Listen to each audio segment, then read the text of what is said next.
Aujourd'hui, on voit de tout et de rien, et souvent au nom de l'islam, alors que l'islam en est totalement innocent. Et parmi les raisons de cela, on n'a pas compris la parole d'Allah tabaraka wa ta'ala qui revient souvent dans le Coran quand Allah azza wa jalla lit la foi avec l'action, avec l'œuvre. Ya ayyuhalladhina amanu wa amilu s-salihat wal 'asr innal insana lafi khusr illa alladhina amanu wa amilu s-salihat. La foi est liée avec l'action. Ça ne suffit pas de dire je suis croyant, j'aime mon Seigneur. La foi, la parole doit être ici en adéquation et cohérente par rapport à ce qu'on fait, par rapport à nos actions. On doit le prouver auprès d'Allah subhanahu wa ta'ala.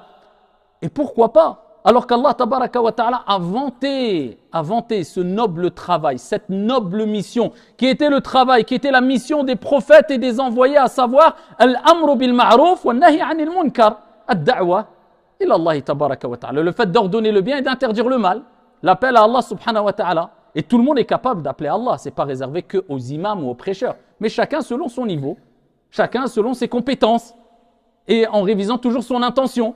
Eh bien, Allah Azza wa Jalla, il nous dit وَمَنْ أَحْسَنُ قَوْلًا مِمَّنْ دَعَا إِلَى اللَّهِ وَعَمِلَ الصَّالِحَاتِ, et qui prononce une meilleure parole, la meilleure des fonctions, que celui qui appelle à Dieu, qui appelle à Allah Azza wa Jalla. Mais Allah ne s'est pas arrêté là. وَعَمِلَ الصَّالِحَاتِ, et qui a accompli les œuvres salutaires.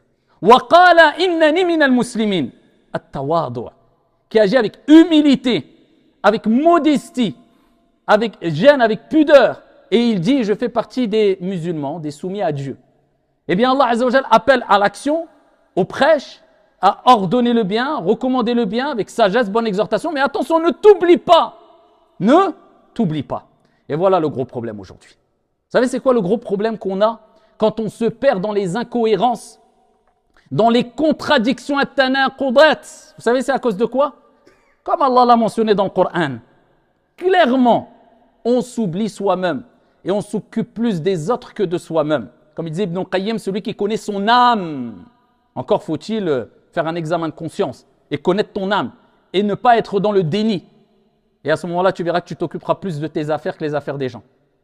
Celui qui connaît vraiment son âme, eh bien, se préoccupe tellement de sa réforme qu'il n'a plus le temps de se préoccuper des péchés ou des défauts des gens. Et les gens maintenant, illa ma rahimallah, beaucoup du moins, et je m'inclus dedans, quelquefois j'en fais partie bien sûr, eh bien, on s'occupe plus de vouloir réformer les gens, sauver le monde. On n'est même pas réformer soi-même, ses enfants, l'épouse, l'époux. Non, des gens veulent sauver le monde. Alors qu'ils n'arrivent même pas à se sauver eux-mêmes en se levant à Salat al-Fajr pour faire la prière et si possible à la mosquée. Ils n'arrivent même pas à sauver leur âme. Alors qu'Allah Azza wa Jalla a ordonné de commencer par toi-même. Qu anfusakum wa ahlikum nara.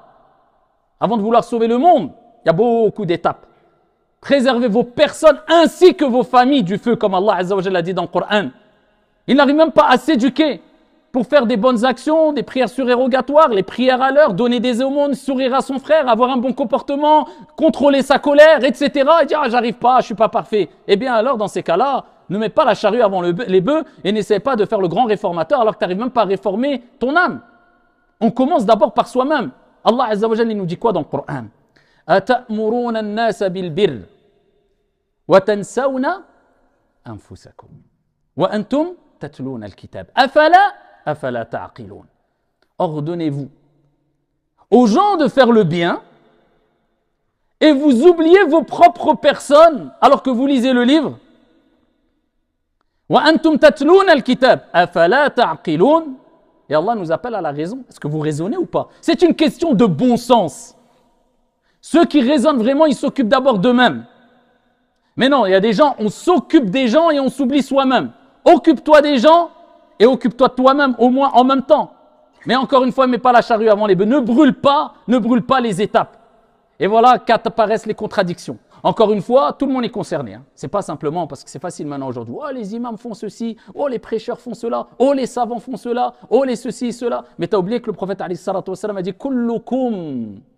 Tu es inclus dedans, à moins que tu nous sortes une carte spéciale qu'on n'a jamais vue et dont on n'en a jamais entendu parler, qui tu pourras brandir au jour de la résurrection en disant moi je n'étais pas imam, moi c'est où mon jugement, c'est quelle salle? Ah, c'est là-bas, d'accord. Ah, les imams, c'est là-bas. Ah, moi, c'est là-bas. Non, non, non, non. Vous êtes tous responsables. Et vous serez tous interrogés sur vos responsabilités.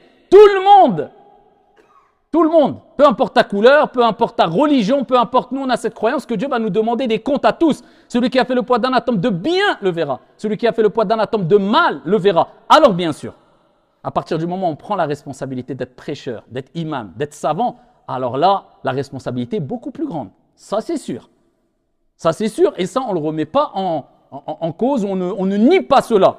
Mais de là à négliger la responsabilité que tout être humain a, là, c'est catastrophique. Et là, c'est un gros problème.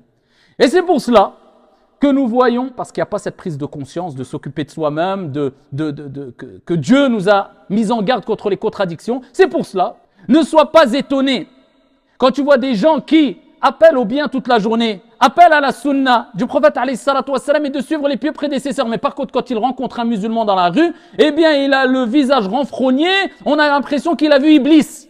Il va à peine lui dire salam alaikum. Elle est où la sunna du prophète alayhi salatu wassalam, son comportement, la akhlaq